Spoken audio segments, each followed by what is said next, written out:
Welcome back to the county seat. Our topic today is sage grouse, the team effort of local communities, private groups, state and federal agencies, the counties, at coming up with a plan to prevent a mandate or an edict from the U.S. Fish and Wildlife. And I don't mean to make Larry sound like Lord Vader at the end of the table, but I guess there's a perception that, you know, a plan is going to put the brakes on all other kinds of uses, or a large amount of the uses. And I think, Mike, you're going to probably have one perspective of that, and Juan, you might have another. So I'm going to let you guys answer that. Are we talking about a plan or a listing? Well, let's start with a listing. What would a listing do? Well, from my perspective, a listing will be devastating, because I think it's not only going to affect the public lands, but it'll also affect the private lands, and potentially what people can do in their fields, their pastures, the oil and gas industry, even recreation. It would change life the way that many of us know it with a listing.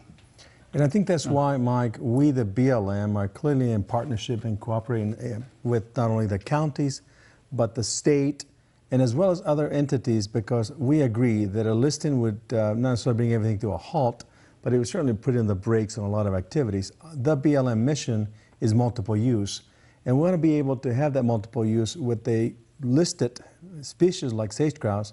It will definitely put quite the brakes on the activities that we can do, and we don't want that from the BLM side. We want to continue to permit the activities happen on the land, and that's our goal and our mission. So, Larry, from what you've seen so far, do you think they got a shot at it? Absolutely. I think what we're in the process of right now, my understanding of where we are in the process is there's recommendations going to the governor, and the governor will actually form a group, a steering committee, if you will, that will come up with kind of a final plan that addresses the threats to sage grouse in Utah. And I think those recommendations that are being put forth from the original work group are in the right ballpark. I think we'll have to do some refining, but certainly I think they've got a shot. You know, it's a funny thing you said shot, because one thing that was running through my mind is people can still hunt sage grouse. And so the thought might be, well, if you can hunt them, why are we talking about them being endangered? You know, and that's a fair question. You know, that's really, I think, a question best for the state, but they're not here, so I'm going to take a shot at part of that. We're back to that point again. Yeah. Really, when you look at it, not all sage grouse populations are hunted, and it's only ones that are dense, secure, basically. Those are the populations that are hunted, is the best populations in a sense. And, you know, by hunting, that really preserves a strong traditional part of the culture. I mean, it preserves the support of the hunters who are engaged. I mean, they're active participants with conservation. So I think there's something to be said for preserving that traditional use where you can. I don't think if it were to threaten a specific population, I think you would have to take a close look at that and say, maybe this isn't appropriate.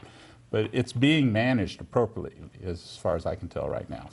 So if you can get like 300 sage grouse per acre in one area, where you traditionally have 150 and they can all function and thrive, does that count become part of what you look at as a solution? In other words, the whole thing is the acre spread. You know, you say it's a landscape habitat. If you can make certain sections even healthier than they are, does that relieve the pressure on other others? Multiple uses that the BLM may want to incorporate in other areas? I think it does. And again, I'll say what we're focusing on is secure populations and a secure habitat. And so if you can have those two components together, you've got it covered. And by the way, you know, in terms of the BLM, we are working hard with many other partners. The Utah Partners for Conservation and Development is one example. We restored over 1 million acres of land. Many of those acres we've seen, we treated them by removing pinyon junipers out of those. Grasses come forth. It benefits not only deer, mule deer, but it benefits sage grouse as well. We've seen where the sage grouse has come back to that. We need to be able to do those kinds of activities on the landscape, not only with us, the BLM, but many of the other partners that we have. Okay, Mike? I just come from a different perspective on the hunting issue portion of it, because, you know, I think it sends the wrong message. I think when we're out there hunting the sage grouse, at the same time we're talking about a listing, it causes a lot of controversy. And I know there are, biologists and say that it really doesn't make that much difference if you got healthy populations. But I think it's the wrong message that's being sent when we're hunting those populations. At the same time, when we're talking about a listing and we're spending millions and millions of dollars, I think it's the wrong message. Okay, we'll take a break with that comment, and we'll come back to wrap things up and prepare ourselves to go into an extended conversation about this. We'll be right back with the county seat.